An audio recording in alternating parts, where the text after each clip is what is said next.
And baby, I've been moving on, and I think you should be something I don't wanna hold back.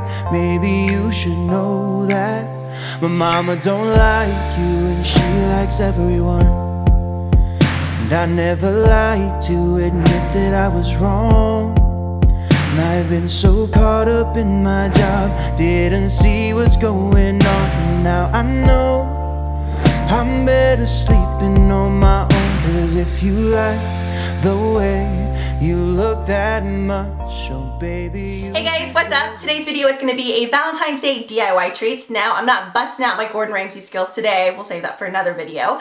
But it's just kind of easy DIY Valentine's Day treats that you could give to your friend, your teacher, the lover in your life, whoever it may be. But I think there was only one recipe that required baking. Everything else was super easy, but I just thought these were really cute and just girly. I'm all for Valentine's Day. I love love. I think besides like Christmas, Valentine's Day and Halloween are probably my two favorites, which those are kind of like polar opposites. One's all like bright and girly, and then the other one's kind of like spooky and dark. You guys get what I'm saying. Also, if you guys are new, hi, welcome to my channel. I hope you guys stick around and decide to hang out more. If you do, hit that subscribe button. I would really appreciate it. And yeah, let's go ahead and move on to the treats, and I hope you guys enjoy. We're going to kick things off with these super cute cake pops. The best part is they're completely customizable. So take your favorite box of cake, mine just happens to be funfetti, a jar of icing, once again funfetti because you can never have enough, a jar of sprinkles, these came from Target, Candy Quick or any kind of melting chocolate, paper straws or lollipop sticks.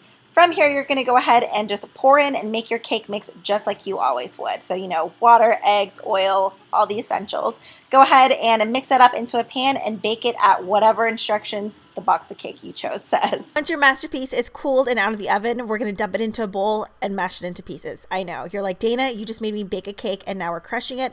But I promise it's worth it if you want some like delicious, moist, I know, I hate that word too, I'm sorry, cake pops. These are just so good. So just mash it into pieces. Then you're going to take a big old scoop of the icing that you're using and mix it in with the cake crumbs just to kind of create like a thicker, I hate to say putty, but basically enough to where like the cake pieces are binding together. So just give it a little squishy squish with your fingers to make sure it's sticking together. And then from here, just take a little melon scooper or just a tablespoon, whatever you have lying around.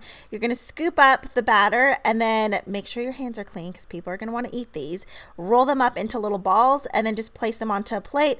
Stab your little straw in and then just toss them into the freezer for about, I'd say 30 minutes to 45 minutes just to get them nice and firm. Once our little balls have frozen to all their might in the freezer, we're going to pop them out, just leave them on the plate on the counter, and then this is when you're going to start melting your chocolate. I'm using the white chocolate, right? Yeah, the white chocolate from Candy Quick. I added a couple of drops of food coloring gel in red just to make it a nice pink color.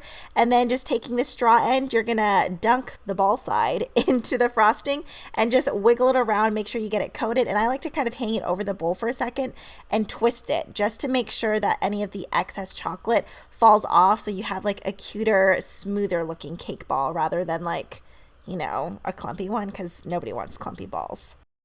The cake pops are still tacky. I just stabbed them into a brick of styrofoam so they would stay upright, sprinkled them with the sprinkles, and there you have the cutest little cake pops.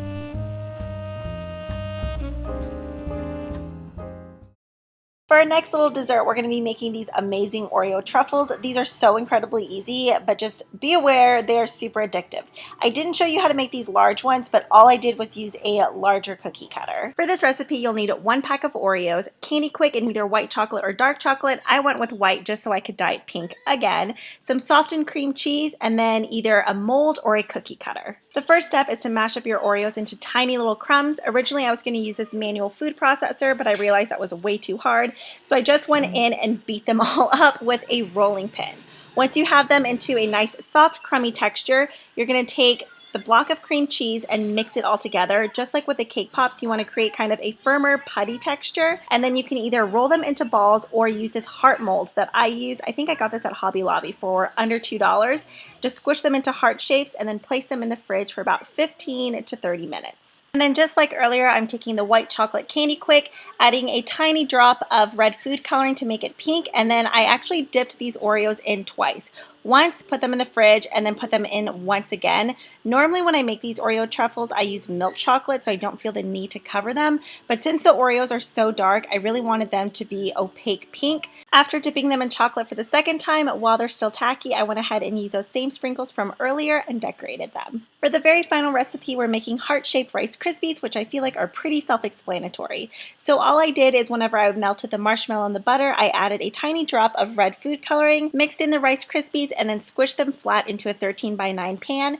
Then I used these heart cookie cutters that I got from the Target dollar spot and punched out the shapes. You could definitely add some of the candy quick to these as well, like just on the side, but since I had that on everything else, I decided to leave these plain. Alright you guys, so that covers this video. I really hope you enjoyed. If you did, be sure to hit that thumbs up button. I would really appreciate it. If you guys would like to see more of these kind of like treats, DIY types of videos, let me know down in the comments. And until next time, I'll see you guys later. Bye!